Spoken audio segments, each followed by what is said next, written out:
The story begins with a boy named Manabe Hibiki, who found himself wandering in a vast savanna covered in nothing but grass. Hibiki had been a typical 11th grade student, just like everyone else, with the only distinction being that he had been roaming there for 3 days. A day before the current time, it had been the last day before summer break, and he had been running late for class. As he sprinted towards the classroom and entered it, an inexplicable light enveloped his body. The next moment, when he regained his senses, he discovered himself in the vast savanna. Hibiki noticed that his phone had no signal, and the natural surroundings were quite different, leading him to conclude that he was no longer in Japan. Feeling weary from pondering his situation, Hibiki made the decision to stop overthinking and simply continued walking. Perhaps, by encountering another person, he might gather some clues. Initially, Hibiki believed he could manage this situation effortlessly, but gradually, exhaustion set in. For those 3 days, his saving grace had been the small amount of bread and water he had brought for lunch, which he rationed carefully,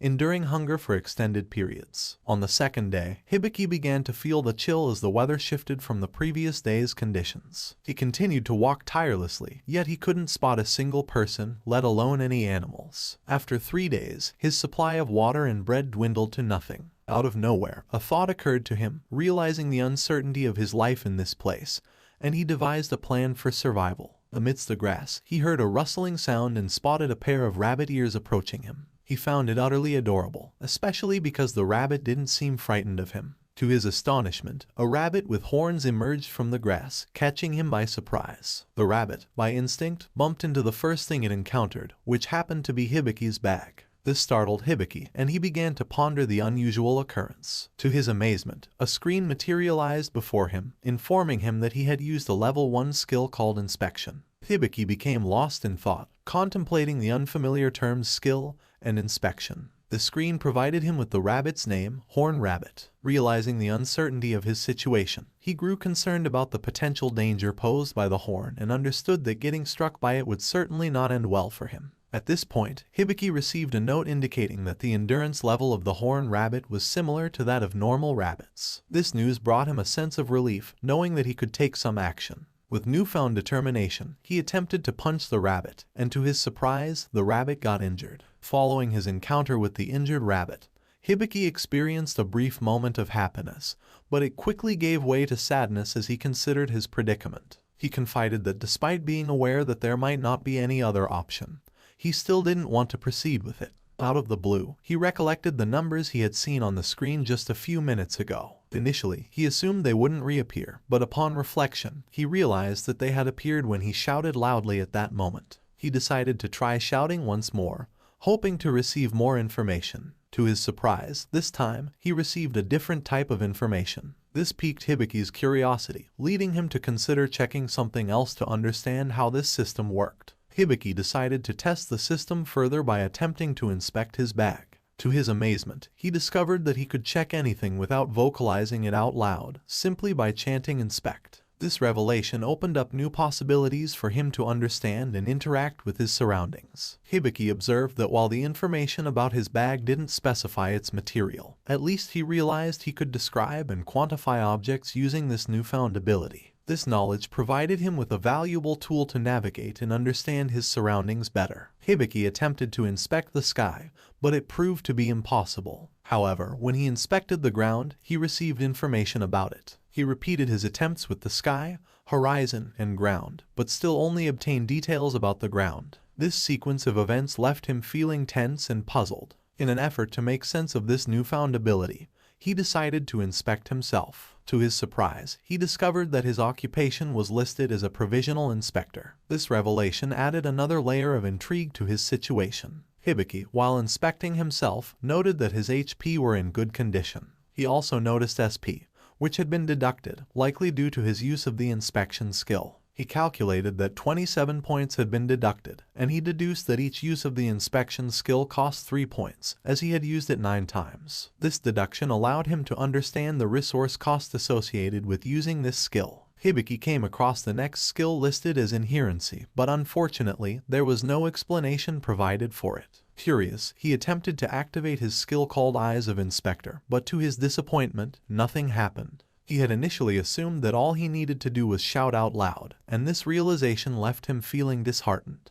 Hibiki noticed the word manual and decided to activate it. This time, it worked, and he heard a sound. The mysterious sound left him wondering about its significance. He attempted to ask more questions by shouting, but there was no response from the system, leaving him with more questions than answers. Hibiki examined the screen, and one item that caught his attention was the motto book, with a level indicated as 0. Eager to explore it, he attempted to activate the motto book but found that he couldn't do so due to insufficient conditions or requirements. This setback left him intrigued but unable to access this particular feature. Hibiki turned his attention to the world map, realizing that it might hold the key to finding his way out of the savannah. As he activated it, he noticed a dot in the center that he assumed represented his current location. He also observed that the dot had been moving in circles, indicating that he had been walking in circles for the past 3 days. This realization shed light on why he hadn't been able to escape the savannah despite his efforts. Hibiki began to question his sense of direction,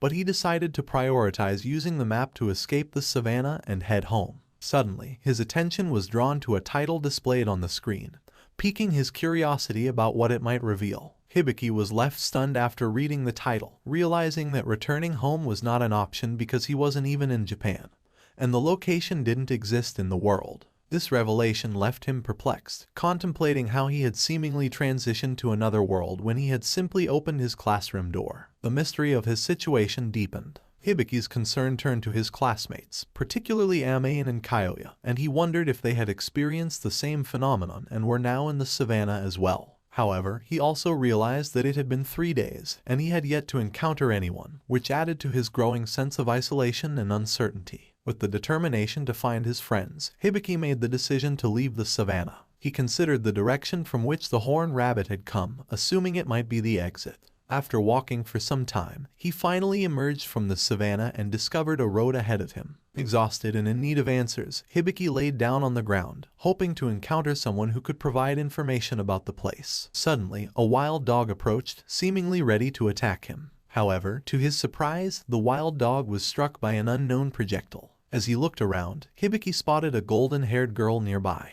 Her unusual ears and the fact that she had saved him with a bow left him both puzzled and shocked. The golden-haired girl approached and began speaking, but Hibiki found himself unable to understand her because the language she was using was unfamiliar to him. The communication barrier added to the mystery of his situation. Suddenly, an automatic translator activated, allowing Hibiki to comprehend the girl's words. This development brought him joy, as he could now understand everything being said. The girl inquired about his route, asking if he had come from the Maze-Eater Savannah. Hibiki confirmed that he had come from the Maze-Eater Savannah but admitted his ignorance about the Maze-Eater itself. The girl appeared shocked that he had ventured into the savannah without knowledge of the Maze-Eater and asked for his reasons for doing so. Hibiki explained that he hadn't intentionally ventured into the savannah.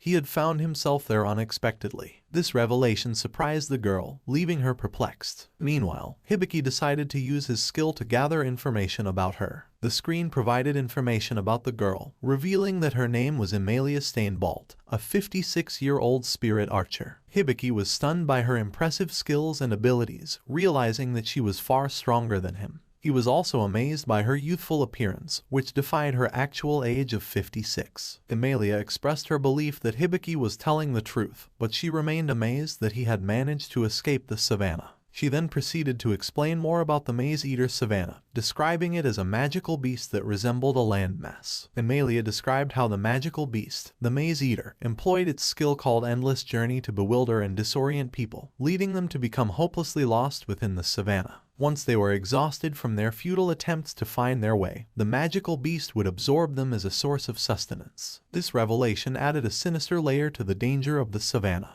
Hibiki was in complete shock upon hearing this revelation, realizing that he had been perilously close to becoming the prey of a magical beast. He also understood that the red color on the map represented the skin of the Maze-Eater, making the danger he had faced even more vivid and terrifying. Out of nowhere, Emilia hugged Hibiki, expressing concern for his carelessness but also acknowledging his resilience despite his size. Initially tense and in disagreement, Hibiki was reassured by Emilia's words as she promised to protect him until they found a way out of this place. Hibiki inquired about Emilia's perception of his age, and she revealed that she had assumed he was around 13 or 14 due to his height. When Hibiki corrected her by saying he was 17, she was genuinely surprised by the age difference. As night fell, Emilia and Hibiki set up camp. During this quiet moment, Emilia apologized for mistaking him for a child due to his height. Hibiki, being understanding, reassured her that he hadn't thought too much about it, and they continued their journey together. Hibiki learned that in this world, the typical height for an adult over the age of 15 was more than 180 meters, and he realized that he was significantly smaller than that as an adult. This knowledge left him feeling a sense of sadness and perhaps even inadequacy in this unfamiliar world. Emilia tried to comfort Hibiki, encouraging him not to be sad, and she drew his attention to the food she had prepared. She expressed her gratitude for the horned rabbit, which provided them with a meal for the day, explaining that she had run out of food and had developed a headache. Hibiki expressed his gratitude, stating that it was his duty to thank her for the food, especially since he didn't know how to cook it.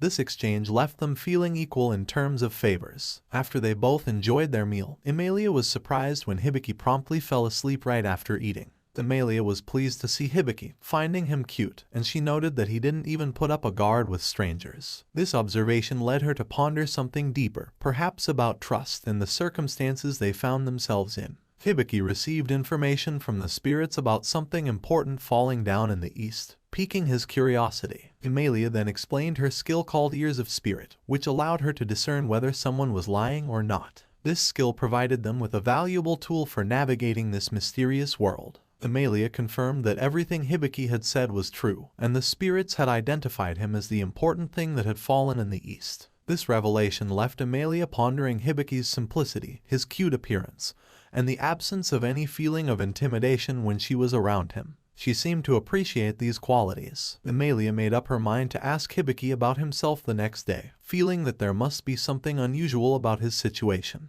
As night settled in, she gradually drifted off to sleep, her curiosity about Hibiki and the mysteries of their world still lingering. The scene shifted to an unfamiliar location where a boy sat on a sofa. He expressed relief that Emilia and Hibiki had met safely. The boy praised Hibiki for his improvement and hinted that Hibiki would also encounter 2 other individuals in the near future. The mysterious nature of their situation deepened. The boy expressed reluctance about getting involved in summoning but acknowledged that his efforts had gone to waste. However, he saw a silver lining in Hibiki's situation, believing that being separated from the others might result in less stress for him. The boy shared his belief that Hibiki would encounter many challenges ahead, but he genuinely wished him a lifetime of happiness. This statement hinted at a promise or a bond between them, emphasizing the uncertainties Hibiki might face in this mysterious world. The scene then shifted to a place where Hibiki and his friend Daiki were confronting each other over something. Daiki expressed his gratitude to Hibiki for giving him the most incredible birthday present he had ever received. He couldn't believe that it was the limited edition game he had been longing for. Hibiki shared information about his best friend, Daiki, mentioning that even though Daiki may seem mature,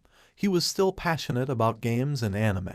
Daiki then inquired about how Hibiki managed to acquire the game. Hibiki explained that he had befriended an older sister who helped him get it. Hearing this, Daiki became furious, wondering how Hibiki could effortlessly make friends with older girls, and he inquired about her physical appearance. Hibiki then described her looks. Daiki got excited because her appearance matched that of his favorite dream elf waifu, and he really wanted to meet her. The scene shifted back to the present as Hibiki suddenly woke up, revealing that it had all been a dream. As he looked around, he noticed Emilia's jacket and remembered that he had dozed off right after eating. He glanced at the time and the battery level on his phone and deduced that he had approximately 1 day of battery life left. Hibiki then began to contemplate the reason behind the dream he had just experienced and questioned why Daiki had to be a part of it, realizing that it allowed him to meet the elf he had always longed to encounter. Hibiki's attention was suddenly drawn to something, but he quickly restrained himself from further investigation. Instead, he turned his gaze to the green bugs hovering above him and used his inspection skills to learn more about them. It became clear that they were a spell created by Emilia. To his surprise, Hibiki discovered that Emilia's skill had been added to his motto book. However, when he attempted to use it, he found that it still didn't work. This left him in deep contemplation, trying to figure out how to properly utilize it. Hibiki remembered that he had a dictionary in his skills, so he decided to inspect himself once more. He first learned that his SP would recover through sleep. Then, he opened the dictionary and searched for information about the motto book. To his surprise, the dictionary didn't provide any information about the motto book, no matter what he tried. Frustrated, he continued searching and finally found something under Inspector that seemed to be related to it. Hibiki realized that he was in a non-combat class and remembered that he hadn't learned any skills useful for combat during his study life. This realization left him feeling worried, especially since even the rabbit posed a threat to him. Until he reached the town, he knew he would have to rely on Emilia for protection. Hibiki contemplated what he would do once he reached the town, and in the end, he decided not to rush things. He realized that he needed to start with the basics. With that in mind, he settled back down and went to sleep once again. The next morning, Emilia woke up and felt relieved that she had saved the person. However, she soon realized that it was a grown man she had rescued. This revelation left her feeling puzzled, as it meant she had spent the night with a grown man, raising questions and uncertainty. Emilia managed to calm herself down, reassuring herself that camping and shared adventures were common activities for both boys and girls. She then opened up and shared her dream of forming a team and conquering dangerous dungeons. However, she couldn't help but feel a sense of frustration about her struggle to find a team due to being an elf, as it seemed no one wanted to join her party. Emilia suddenly felt a fluttery sensation in her chest, and upon checking, she realized she was feeling shy. However, her relief washed over her as she noticed that Hibiki was still sleeping. Some time later, Hibiki woke up and greeted her. Emilia greeted him back and mentioned that dinner was ready. Emilia couldn't help but feel relieved that Hibiki had not woken up earlier, sparing her from a potentially embarrassing situation. She then informed him that after eating, they would continue their journey so they could reach Roel before sunset. Hibiki began to eat, while Emilia continued to ponder the mysterious growth in her chest despite being 56. Suddenly, Hibiki asked her if she had fixed something with her clothing. Emilia was both confused and shocked by Hibiki's unexpected comment. He went on to mention that he had noticed it when he woke up in the middle of the night, and even praised it. In embarrassment, Emilia pushed Hibiki away with her hand, causing him to be thrown back, and his HP dropped to 8. Some time later, Emilia inquired about Hibiki's health. Hibiki reassured her that he was okay, thanks to her potion. When Emilia offered an apology, Hibiki stopped her, insisting that it was his fault. Hibiki then admitted that he still didn't understand why he had stared at that, but he emphasized how powerful Emilia's slap had been. It was so intense that he couldn't even drink the potion on his own, and Emilia had to help him with it.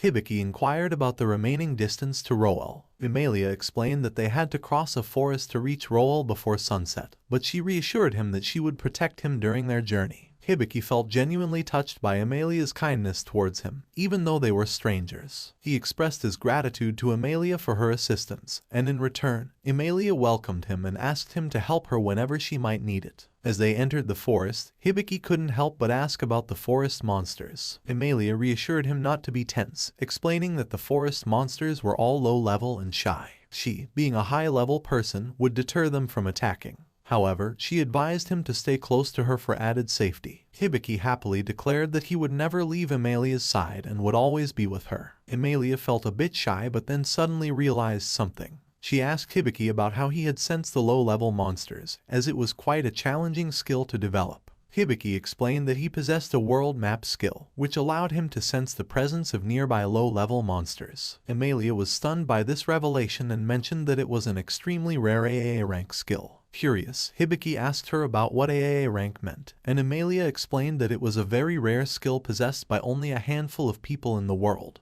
Hibiki was equally surprised to learn that he might be extraordinary. Emilia then inquired about Hibiki's class, to which he replied that he was a provisional inspector. Emilia, confused by the term provisional, asked him to clarify what it meant. Hibiki admitted that he was uncertain about the meaning of provisional as well. Emilia then mentioned that she had never heard of an inspector possessing the world map skill before. Hibiki explained that he considered the skill normal since it only allowed him to identify the locations of monsters. Emilia got fired up upon realizing the significance of Hibiki's world map skill. She explained that it was one of the most important and fortunate skills for an adventurer. Knowing the locations of monsters and having the ability to mark paths were matters of life and death in the adventurer's world, ensuring they wouldn't get lost and could navigate safely. Seeing Emilia's intense reaction, Hibiki felt a bit scared. Emilia then understood why he had been able to easily escape the maze earlier. She apologized for being overly aggressive toward him, especially considering he was new to this world, and asked him to use his world map skill to identify monsters to ensure their safety. Hibiki responded by saying that he didn't want to die in the dress he was wearing. Emilia quickly reassured him that she was just joking and that she now recognized his intelligence, believing that he would be able to survive in this world. However, Hibiki still felt a little angry about the joke. Hibiki, impressed by Amelia's kindness, assumed she must have many friends. He asked her if she had friends in Rowell. Amelia, feeling a bit tense, acted somewhat reserved and replied that she did have friends there. Hibiki, feeling a connection with Amelia, asked if he was also considered her friend. Amelia looked at him curiously, which left Hibiki wondering if he wasn't indeed her friend. Amelia reassured Hibiki that he was her friend. She then, with happiness, started acting a bit strangely and mentioned that in the 5 years since she had left home, Hibiki was her first friend. Hibiki, trying to downplay the significance, pretended he hadn't heard anything unusual. Suddenly, Hibiki spotted a monster nearby and alerted Amelia. She inquired about the distance and direction, discovering it was a monster called a fool dog. Amelia began to stretch her bowstring, and this action surprised Hibiki, who asked if she didn't need an arrow for her bow. Amelia explained that she was a spirit archer and used magic to transform the wind into piercing arrows, which allowed her to defeat the fool dog without conventional arrows. Hibiki was amazed by her abilities and asked if there were any limitations to her arrows, such as whether they were unlimited. Amelia revealed that every time she used her wind arrow, her MP would decrease by 1 point. Hearing this, Hibiki was surprised that she could still use more than 500 arrows. Amelia then asked about the state of Hibiki's body, inquiring if he was feeling tired, and suggested they take a break. After some time, the food was ready, and while they were eating, Hibiki asked about the ingredients. Amelia revealed that the ingredient was the horned rabbit, which left Hibiki stunned, realizing that she could prepare various dishes using just one ingredient. Hibiki examined his map and noticed 3 points on it, one for himself, another for Amelia, and a third for a golden rabbit. He appeared disappointed, which caught Amelia's attention. She asked him about the reason behind his disappointment. Hibiki explained that he had found a golden point on the map, but when he checked, it turned out to be a golden rabbit, which was the cause of his disappointment. Amelia was shocked by this revelation and anxiously asked about the location of the golden rabbit. Hibiki shared the distance and location of the golden rabbit, and Amelia immediately started running towards it. Hibiki, puzzled by her haste, couldn't understand why she was so eager to reach a mere rabbit. When they finally reached the rabbit, Hibiki used his inspect magic on it. Amelia explained that the horn of a crystal rabbit contained various valuable components, making it highly useful for crafting medicine. She also mentioned that the lowest market price for a golden rabbit was 200 gold coins. As she shared this information, a different kind of spark seemed to light up in her eyes. Hibiki couldn't help but wonder that even though he was unfamiliar with this world, Amelia's behavior suggested that the golden rabbit held significant value. He then inquired about their next course of action. Amelia explained that they needed to get closer to the rabbit first due to its escape magic skill, which was likely to trigger if they approached carelessly. Hibiki reminded Amelia about the rabbit's presence awareness, but she assured him it wouldn't be an issue because she possessed silent wind magic. As she explained this, the magic also became embedded in Hibiki's motto book. Amelia reassured Hibiki that her skill made presence awareness useless for the rabbit, but it might detect them once she fired the arrow. She emphasized her ability to accurately hit targets within a 50-meter range. Hibiki was surprised, as he thought that would make it quite challenging.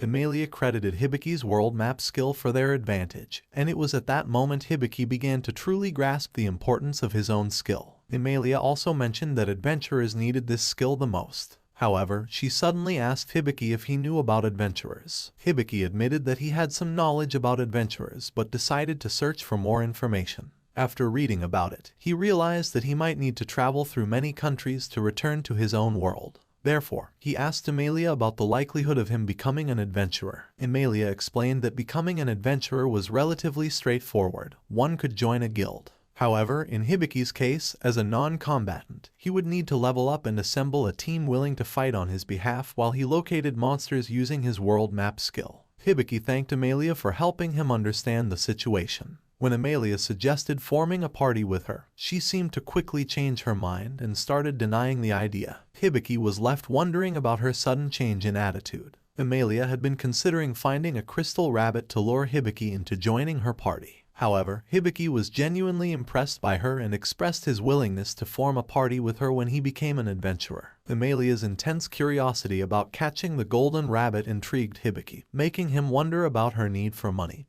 given how determined she seemed to be in pursuing it. Amelia locked her aim onto the golden rabbit and confidently fired the arrow, expecting to hit it with a single shot. However, to their astonishment, the golden rabbit managed to dodge the arrow. Both Hibiki and Amelia were shocked by this, but Hibiki's amazement deepened when he checked his map and saw that the rabbit had moved 500 meters in the blink of an eye. Hibiki began to share his thoughts about the rabbit, but Amelia interrupted and asked him to leave the rabbit alone. Hibiki was surprised by her request and asked for the reason. Amelia explained that she had lost focus for just 1 second, which allowed the rabbit to dodge her shot, and she felt it was best to let it go. Hibiki noticed that the golden rabbit had a level 6 escaping magic skill, which annoyed him. However, he suddenly had an idea and asked Amelia to wait, eager to put his plan into action to catch the elusive rabbit. Hibiki then shared his strategy, which Amelia easily understood. She suggested that it might be possible, but expressed concerns about the risk to Hibiki's well-being.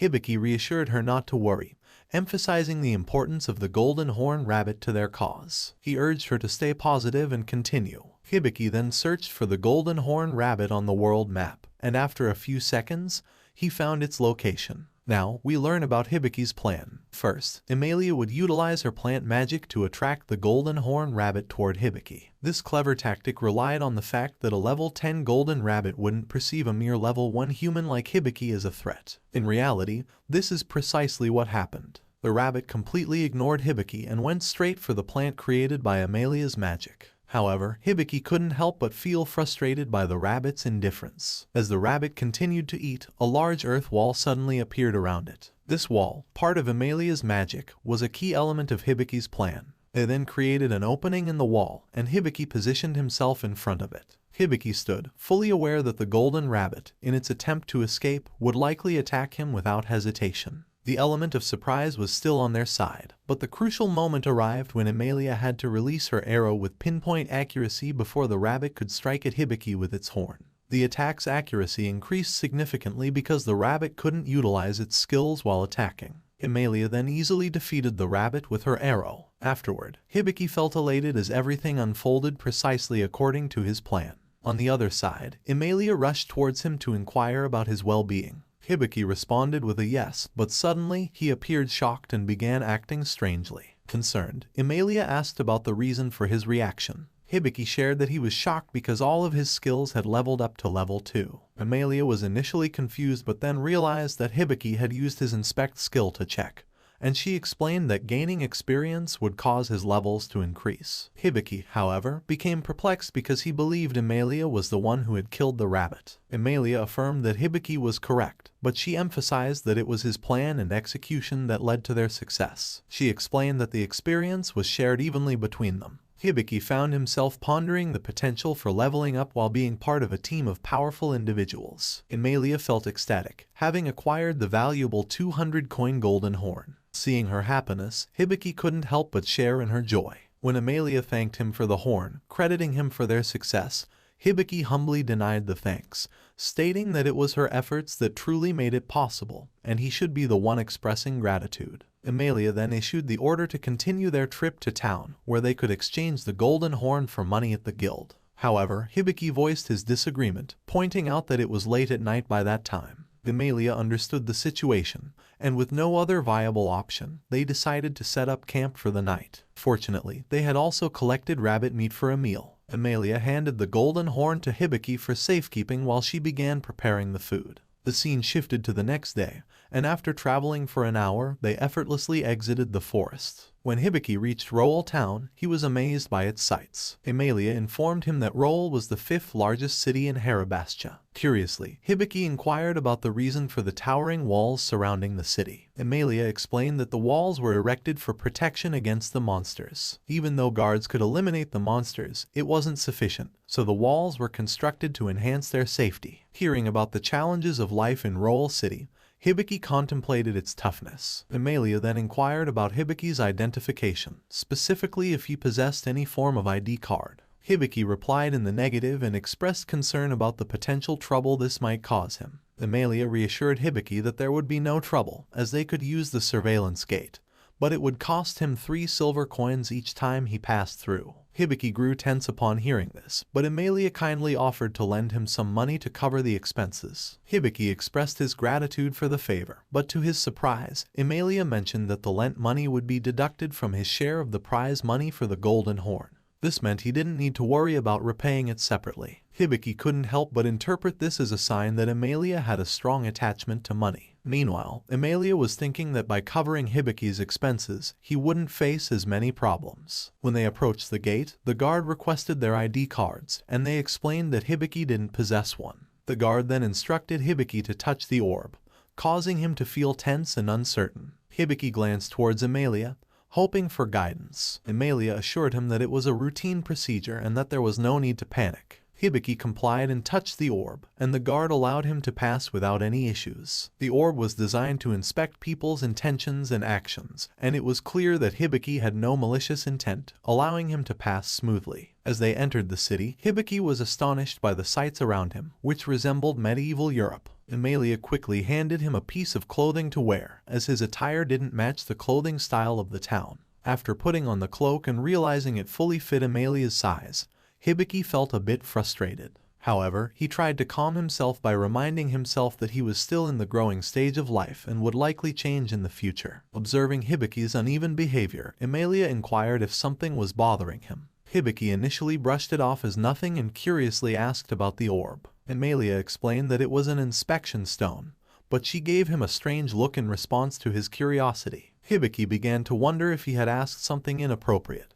but Emilia proceeded to explain the inspection stone. She mentioned that it held the ability of inspection augmented within it. Hibiki was surprised to learn that these stones could also possess abilities, which left him stunned. Emilia clarified that certain skills could be cast on various items and weapons, but at the moment, the stone was searching for Hibiki's criminal record. Hibiki felt confused, as he wasn't capable of doing that with his abilities. Emilia explained that the magic stone was a specialized object likely designed for entry and inspection purposes. Emilia shared information about the high cost of the magic stone, mentioning that only kings or those closely related to royalty could afford it. Hearing this, Hibiki was amazed and began to ponder whether having magical tools like that would enable him to become a more formidable fighter. Emilia continued to explain that these magical tools were incredibly expensive. She cited an example, mentioning that the last time she saw a fiery sword, it was priced at a whopping 180 gold coins. She also described how the price of such tools was determined based on their effects. The more powerful the tool, the higher the price it commanded.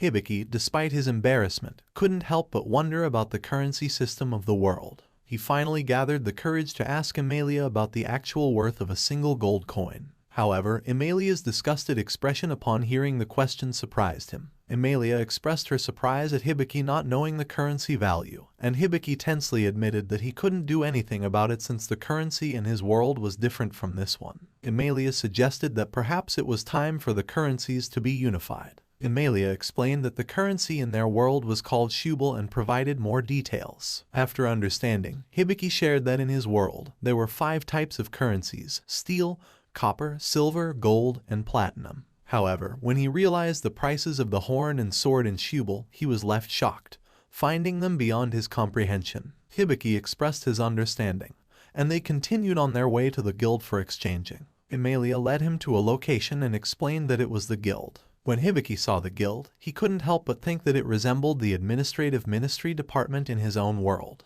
Inside the guild, they approached the reception desk, and Emilia greeted the receptionist, Jewel. Hibiki couldn't help but be fascinated by Jewel's ears and beauty. Jewel then inquired about the reason for Emilia's visit. Emilia explained that she wanted to register Hibiki as a member first. Hibiki greeted Jewel and complimented her beauty. Jewel smiled and acknowledged the compliment, mentioning that she often heard similar flattering lines. Hibiki, however, assured her that it wasn't just a generic compliment.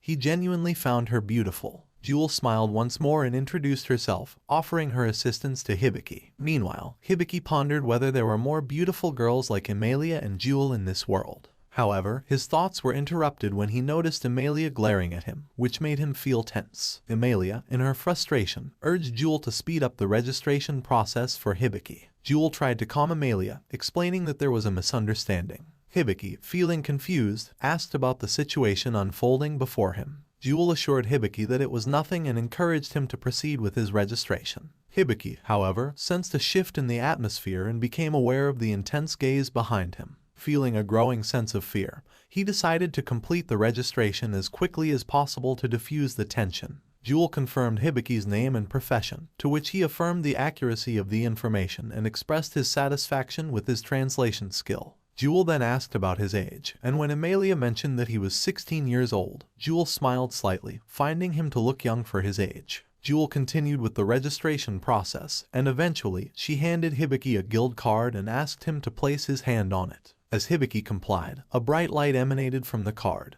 and Jewel confirmed that the registration had been successfully completed. Hibiki expressed his gratitude for the card but inquired about how to use it. Jewel offered to explain, but Emilia intervened, suggesting that she would explain it to him later. Jewel then sought Hibiki's confirmation if he was fine with this arrangement, to which he agreed. Emilia shot a furious glance at Jewel and repeated her previous question. Jewel, however, dismissed it as nothing. Hibiki then remembered they had the golden horn to sell, and Emilia asked Jewel to prepare a room for them as they needed to sell something. Jewel suggested they could sell it there, but Emilia declined, not wanting everyone to gather and potentially cause a commotion. Instead, she showed the horn to Jewel, who was visibly shocked and seemed about to say something. Emilia reiterated her request for a room, and Jewel led them to one where a man was already present. The man greeted Emilia and inquired about the reason for her visit. Hibiki, meanwhile, was amazed when he observed the man's physique. Hibiki excitedly pointed out the man's physique to Emilia, expressing his desire to become like him. In response, the man began flexing his muscles, drawing admiration from Hibiki, who referred to him as uncle and then brother. On the other hand, the women present appeared tense and shocked by the display. Hibiki introduced himself, and in return, the man introduced himself as Pals Deliard, the guild master. He greeted Hibiki, referring to him as a kid. Hibiki, however, encouraged him not to be too formal and simply call him Hibiki. Pals agreed with Hibiki's request for less formality and suggested they help each other out. He continued to display his muscles to Hibiki, who enthusiastically praised them. This went on for a continuous 30 minutes. Hibiki continued to praise Pals for his physique but expressed a bit of sadness, feeling that no matter how much he worked out, his own body wouldn't grow in the same way. Pals then offered some advice, suggesting that Hibiki should start by focusing on his back, as a crucial aspect of looking bigger was to develop the upper body. Another 30 minutes passed as they continued discussing muscles and similar topics. Suddenly, both Emilia and Jewel used their water spells to cool them down. A large splash of water soaked them, and they began to feel cold from the unexpected drenching. Emilia asked if they would stop now, and Hibiki, feeling a bit furious, accused her of being terrible. To his surprise, Emilia revealed that she had been waiting for over an hour to do it, showing him the time as evidence. Pals mentioned that he thought they had been talking for only 5 minutes, a sentiment Hibiki agreed with. However, Jewel then asked if they were ready to get to the point now, surprising both of the girls with their extended conversation. Pals resumed discussing muscles and extended an invitation to Hibiki to visit his house and continue their conversation there while enjoying some drinks. Hibiki confirmed his interest in the offer, and Pals assured him that he genuinely wanted him to come. Hibiki happily agreed to go with Pals. Both of them were in high spirits, but suddenly, Emilia and Jewel used the water spell once more. This time, it was a cascade, and both Hibiki and Pals were swept away by it. To Hibiki's surprise, the cascade skill was added to his motto book. Jewel, there, shared that they both had wasted a lot of time and asked both of them to get to the main point. After getting water cascades, they were scared and quietly sat, asking for an apology from both of the girls. Hibiki thereafter regretted the time he had spent engrossed with his pals, discussing muscles. However, he instantly thought about all of them talking about muscles, indicating that he hadn't truly learned the lesson yet. Jewel then requested Emilia to display the materials she had brought for selling. Emilia proceeded to show the horn of a crystal rabbit, which left their friends fascinated, as it was much larger compared to the one he had seen 3 years ago. The pals also praised Emilia for catching it, emphasizing that the larger the body part, the stronger it is. Emilia then inquired about the price she could fetch for the horn.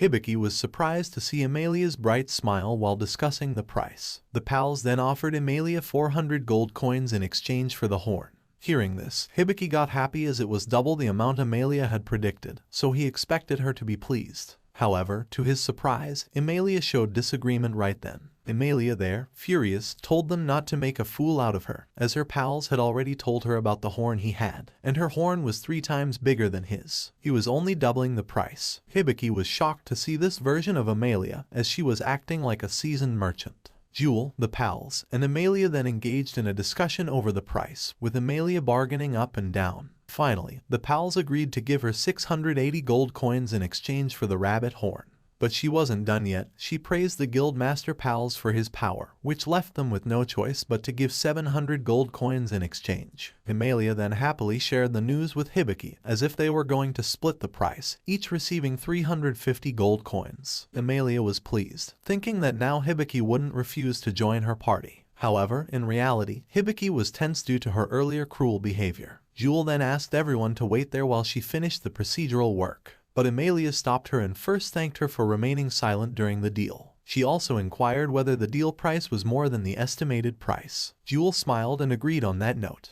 The pals, unaware of this, confirmed by asking Jewel about it. Hibiki was stunned, as even the guild master didn't know the guild's budget. Jewel then informed them that the exceeding part of the deal price would be deducted directly from the pal's salary. This news left the pals in shock, and they tried to convince Jewel not to go through with it. Jewel shared that it was a lesson for a foolish guild master who didn't even know the budget of his guild but was still making a transaction. The pals then became sad and sat in a corner. Here, Hibiki asked with confusion about the topic of Jewel giving a salary to the guild master, as he couldn't understand how a receptionist could handle the salary of a master. Emilia first apologized, realizing she forgot to mention that Jewel wasn't just a receptionist, she was also the vice guild master. Hibiki was surprised and asked about the reason for such a high-ranking person working as a receptionist. Emilia explained that Jewel prioritized customer satisfaction and didn't want any delays in the work, so she personally took on the role to ensure efficiency. Hibiki was fascinated by Jewel's talent and considered the guild lucky to have someone like her. He also wondered about the condition of the pals at that moment. Afterward, they both received their payment, and at that moment, Hibiki heard from the screen that his tutorial's inherent level had reached its limit and his skills had leveled up. Hibiki was surprised by this development but still wondered about the tutorial skill he had, as the guide had ended and the support skill had started. Suddenly, he remembered the dictionary he had and decided to use it to search for information about the tutorial. And this time he succeeded in finding the information he needed. Hibiki was stunned after reading about the tutorial skill, which mentioned the possibility of receiving God's aid after reaching a certain level. He wondered whether it was really true when, out of nowhere, he heard a voice confirming its truthfulness. Hibiki, upon hearing the voice and its confirmation, wondered where it had come from. He began contemplating the nature of the tutorial and realized it was something that would automatically protect him, considering that the last time he was saved from the rabbit horn was due to God's aid as mentioned in the tutorial. Hibiki then expressed his gratitude to God for the help, and God responded to his thanks. Hibiki became tense, wondering whether he was really communicating with God. The deity reassured him by mentioning that his friends were safe and sound at the summoned place. Hibiki, knowing that his friends were safe, felt relieved. The deity then informed him that their conversation was coming to an end as there was nothing more to share. However, the god promised to offer support, with the condition that Hibiki needed to protect himself and avoid any danger that could lead to his demise. Hibiki felt a sense of tension as God's communication seemed somewhat cryptic. It began to dawn on him that his escape from the maze and meeting with Emilia might have been orchestrated by God. He thanked God for bringing him together with Emilia but remained curious about the statement that the guide's support had ended from now on. Suddenly, Jewel arrived and mentioned a request that was specifically related to Emilia. Emilia was surprised and questioned whether it was really a request for her. Meanwhile, Hibiki continued to wonder, and a thought crossed his mind. Could the guide possibly be Emilia? Emilia approached Hibiki and apologized, saying that they had to part ways. Hibiki, now eager to learn more about the guide, asked about the chances of him going with her. Emilia denied Hibiki's request, explaining that the request was related to her homeland, and it wouldn't be possible for a human like him to survive there. She expressed sadness at the prospect of parting ways and her desire to stay with him longer, but apologized nonetheless. Hibiki finally realized that Emilia was indeed the guide all along.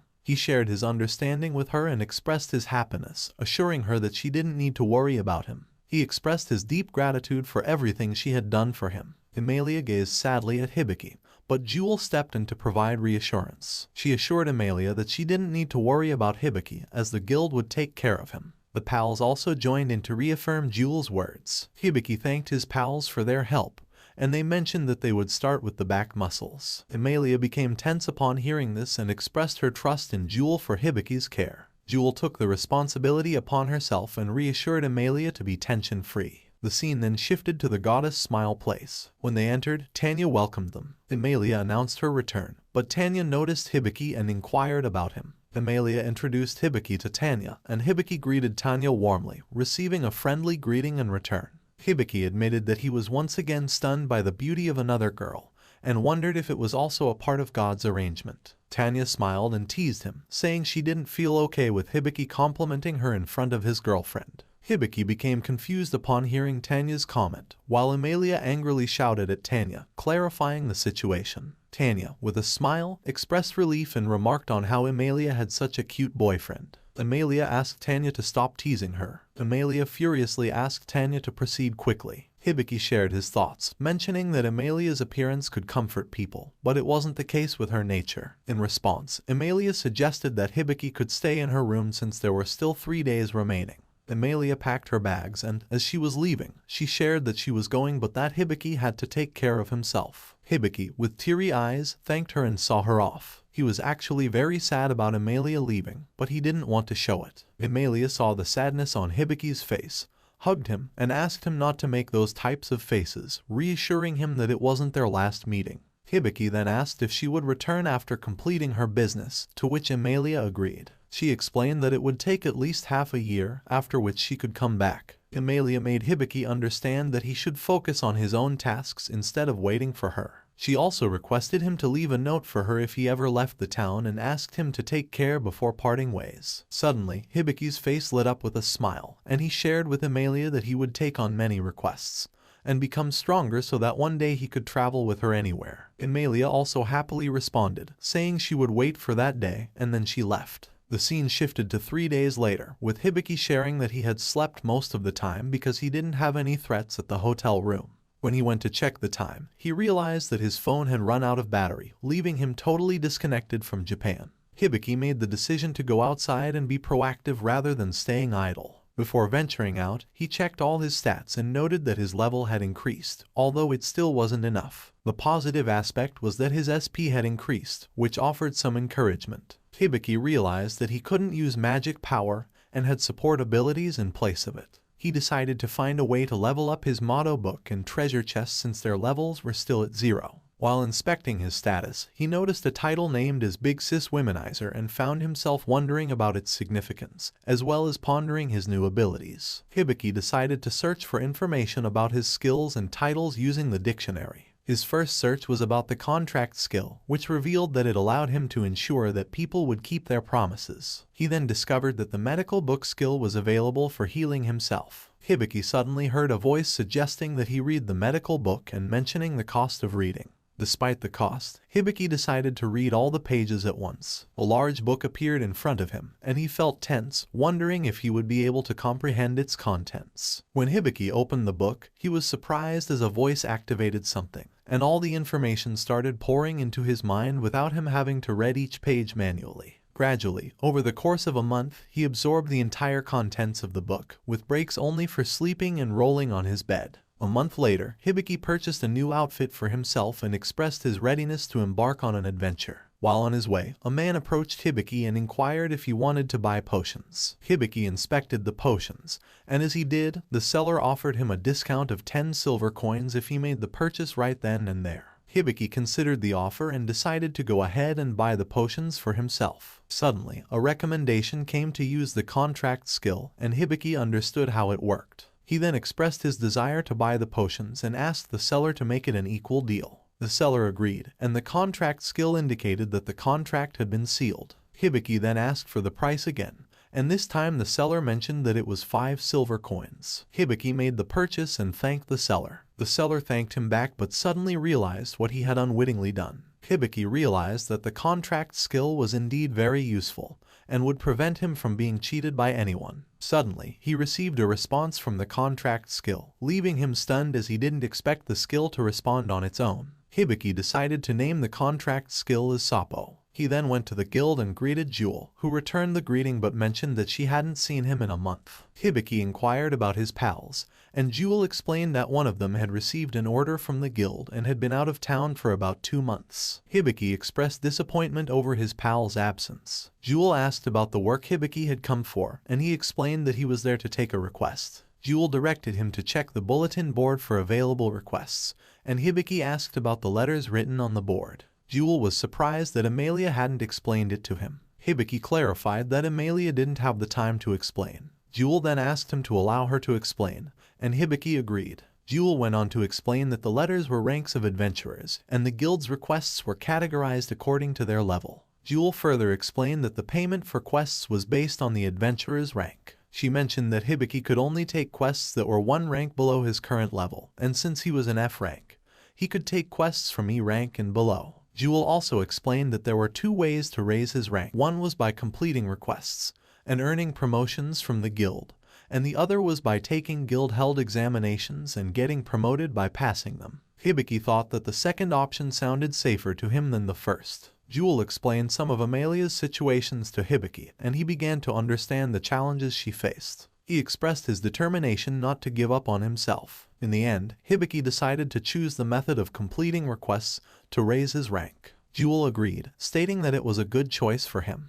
Jewel informed Hibiki that he could now take requests from the notice board. Hibiki asked about the consequences of not completing a quest, and Jewel explained that he would have to compensate 3 times the price of the quest. Hibiki realized that if he failed to complete a quest, he would end up bankrupt. Hibiki selected an F-rank quest for himself and chose one from the notice board. Suddenly, a voice asked if this place was the guild. To his surprise, some people arrived with a boy and requested help to save him. They were all quite tense and were inquiring about the guild master's presence, as he was the only one who could save their friend. Jewel, observing them from a distance, identified them as a silver party and inquired about the issue. Suddenly, she became anxious upon seeing Jade, as his right arm and left leg had been severely injured. Hibiki was also taken aback by the sight. Hecate, looking tense, inquired about the guild master since they were unable to heal Jade's injuries using magic. Jewel advised her to stay calm, assuring that she could use her advanced healing magic to stop Jade's bleeding. Hecate sadly conveyed that she had already attempted to use her magic, but it had been unsuccessful in stopping the bleeding. She reiterated her request for the guild master's presence, knowing that he could heal Jade with his powerful magic. Jewel explained that the guild master was absent because he had been summoned to the capital, and wouldn't return for another 2 months. Hearing this, Hecate began to cry and pleaded for assistance, unable to bear the thought of losing Jade. She mentioned that they had even tried using super potions, but they had proven ineffective. She desperately asked for an explanation for what had happened to him. Hibiki inquired about the possibility of Jade being cured if his pals were present. Jewel explained to him that Jade's combination of combat and healing skills was a rare profession, and his pals could also use super healing magic. Hibiki then asked about the likelihood of finding a substitute person in place of pals. Jewel disagreed, stating that there was no one else besides Jade's pals who possessed that unique skill. Hibiki, growing anxious at the thought of Jade's condition, suddenly remembered a medical book and sought Mr. Solo's opinion. Solo suggested that there might be a chance of healing Jade with the information from the medical book. Hibiki asked Jewel for permission to attempt healing Jade. A boy who was present in the vicinity inquired about Hibiki's profession. Hibiki explained that he was an inspector. Hecate, with frustration, questioned how an inspector could possibly do it. Hibiki clarified that Hecate was correct, but he did possess a medical spell, which is why he wanted to give it a try. Jewel expressed surprise and sought confirmation about Hibiki's skill. Hibiki explained that he had learned the skill for emergency situations. The boy inquired once more, seeking assurance from Hibiki. Hibiki admitted that he wasn't entirely certain, but he was willing to attempt the healing. The boy apologized for his earlier rudeness and entrusted Jade to Hibiki's care. Jewel urged Hecate to remain calm. Hibiki activated the medical book, initiating the diagnosis process. As the results appeared, Hibiki read them and was shocked to discover that Jade had only 7 minutes left to live. In a state of urgency, he desperately inquired about a possible cure. Hibiki realized that traditional healing spells wouldn't work because Jade was poisoned, and the only hope lay in using Hypercure or Perfect Heal. However, Hibiki noticed that he didn't have enough MP to use either of these powerful spells. Hibiki was deep in thought, pondering his next course of action. The concerned boy asked if something was amiss. Hibiki explained that there was a poison preventing any form of hemostasis, so their first step was to use Hypercure to eliminate the poison. Hibiki added that even if they managed to remove the toxin, Jade had lost a significant amount of blood, and without perfect heal, it would be impossible to restore his lost body parts. He anxiously inquired about who among them could use those two crucial spells. Jewel explained that both spells were of a high class and could only be used by the Holy Maiden pals. Hecate mentioned her intention to take Jade to the capital, but Hibiki interjected, saying it wasn't feasible since Jade had only 6 minutes left to live. Hecate was shocked and began to cry. Hibiki was filled with frustration, feeling helpless despite his efforts. Suddenly, a recommendation appeared on the screen to use the contract skill. Hibiki asked Mr. Sapo for a clear explanation of what the contract skill entailed. Sapo explained that Hibiki could use the contract skill if every member of the patient's party agreed to give him their mana points, and then he could use those points to perform the spells. Hibiki, feeling tense, asked whether it was possible for the party members to agree to this. Observing Hibiki's behavior, Jewel and the boy inquired about what he was planning. Hibiki explained that he needed to make a contract with them because he required them to share their MP with him. This would enable him to cast Hyper Cure and Perfect Heal on Jade in order to save his life. The boy was still confused and asked for clarification, but Hibiki shouted, emphasizing that they didn't have enough time to explain further. Hearing this, they all agreed to his contract, and it was certified. The MP of every team member of Jade was transferred to Hibiki. To his surprise, Hibiki was still shocked as the MP was not yet fulfilled, and he needed 193 more MP points to cast the spells. Jewel approached him and inquired about the possibility of making a contract with him. Hibiki turned to Mr. Sapo to determine whether this was possible. Sapo confirmed that it was possible, and Hibiki instructed Jewel to shout her acceptance of the contract. Without hesitation, Jewel accepted the contract, and Hibiki received her MP points. Hibiki received notification that he could now use the spells. He joyfully shared this news with everyone and then initiated the process of casting spells. First, he cast Hyper Cure, followed by Super Heal, and to everyone's astonishment, Jade was truly healed. Hibiki announced that it was done, but Jade's team members were still in shock. Hecate held onto Jade, tending to him with care. Suddenly, everyone began to celebrate Hibiki's incredible feat. Someone patted Hibiki on the back in praise, causing him to feel a slight pain. Jewel called out to Hibiki, and when he looked over at her, she suddenly jumped and hugged him tightly in gratitude for saving Jade. Hibiki couldn't help but wonder at the excitement of Jewel. Feeling a sense of relief, he suddenly fainted. The scene shifted to a place where someone was offering Hibiki a cup of black coffee. Hibiki felt confused for a moment, and then he noticed Amane standing beside him. He explained that after school, he always visited Amane's coffee shop on his way home. Hibiki inquired about the reason for Amane helping out in the coffee shop. Amane explained that her mother's health had not been good, so she had to assist with running the shop. Suddenly, Hibiki noticed that there were 2 coffee cups on the table and asked about the reason for this. Out of nowhere, Kyoko appeared and explained that the second coffee was for her. Hibiki was delighted and inquired about when she had arrived. Kyoko revealed that she had actually been the first one to arrive at the coffee shop, although Hibiki hadn't noticed her initially. Amane remarked that Hibiki always seemed to do that, focusing solely on the coffee. Hibiki apologized and then explained that it was because Amane's coffee tasted better. However, Amane became furious and insisted that he should stick to black coffee instead. Hibiki agreed with her suggestion. Suddenly, Amane's father arrived and made an unexpected proposal, suggesting that if Hibiki became his son-in-law, he could enjoy Amane's coffee every day. Amane, infuriated by her father's remark, slapped him in frustration. Observing Amane's reaction, Hibiki understood that she had grown and realized why her father was calling her a boy.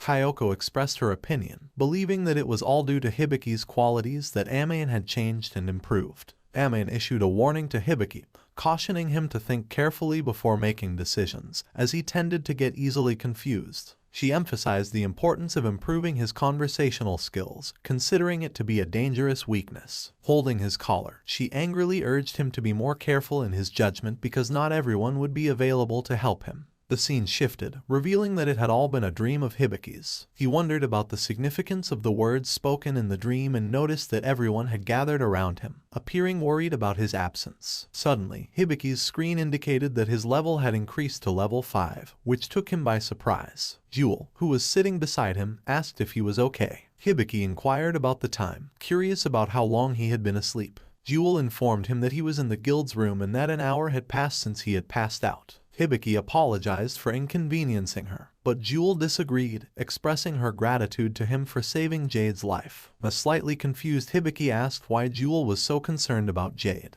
Jewel revealed that Jade was her little brother. This surprised Hibiki, who then asked about the reason for Jade being a human while Jewel was different from him. Jewel explained that Jade was her stepbrother. Hibiki replied that he was happy to have been able to help her brother and that she didn't need to thank him, as helping someone in danger was a common thing to do. Jewel was impressed by Hibiki's words and asked if she could show her gratitude towards him in some way. Hibiki agreed to accept Jewel's gratitude. Suddenly, Jewel started to act shy, which puzzled Hibiki. He asked her about the reason for her shyness, but Jewel denied it and changed the topic. Instead, she informed him that she had forbidden everyone who witnessed the event from speaking about it. Hibiki inquired about the reason for her decision. Jewel explained that the spells he had used were considered supreme magic, and if it became known that Hibiki could use them, someone might try to take advantage of him. This was why she had decided to keep it a secret. Jewel further emphasized that despite Hibiki using the magic for a noble cause like saving Jade, there were always people who would view such powerful abilities as tools for exploitation and plunder. This was why she had imposed the restriction.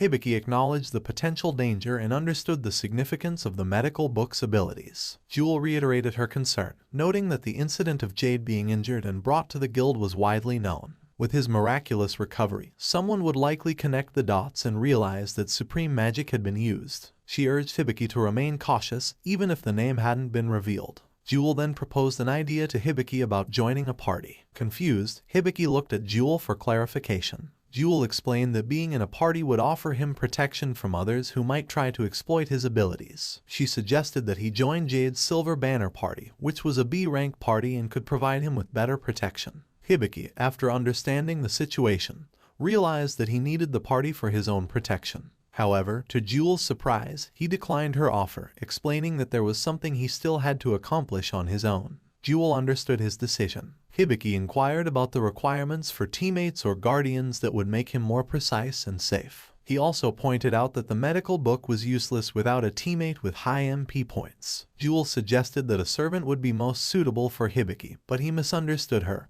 and tensely asked why she wanted to make him her servant. Jewel laughed at the misunderstanding and clarified that she meant he could acquire a servant for himself to provide assistance. Hibiki assured that he understood the concept of servants becoming his guardians. Jewel then explained the existence of combat servants and mentioned that Hibiki had some money so he could purchase a servant. While Hibiki initially found the idea of buying a servant strange, he eventually agreed to it since he saw it as a practical solution. Suddenly, Hibiki remembered Jade and asked about his condition, inquiring whether there were any after effects from the spells. However, Jewel started acting strangely, feeling ashamed of her brother's behavior. She explained that after waking up, Jade had immediately returned to the dungeon without thanking Hibiki. Jewel apologized for her brother's behavior, and Hibiki reassured her that he was glad Jade was well. He marveled at the resilience of adventurers. Hibiki then began contemplating the issue of forming a party. The scene shifted to a servant center where a beastman wolf was howling, which frightened the boy nearby. The trader informed the boy that it was the beastman he had requested and offered a discount if he wanted to purchase it. The terrified boy refused to make the purchase and quickly fled from the area, vowing never to return. After the boy left, the trader pondered the situation, finding it strange because he couldn't sense any money on the boy, yet the boy had mentioned the beastman, which seemed to carry some sense of money with it. Behind the beastman, there was a little girl who appeared frightened by the trader's demeanor. However, Kuro, the beastman, reassured her and instructed her to stay behind him. The trader started acting strangely as he revealed that he could sense someone else besides the beastman. Koru raised his voice in protest, but the trader persisted, suggesting that he believed there was someone interested in buying both of them. The trader expressed eagerness to meet this potential buyer, which infuriated Koru. Despite his disdain for the idea of being purchased by lowly beings, he couldn't help but wonder if there was indeed someone willing to buy them both.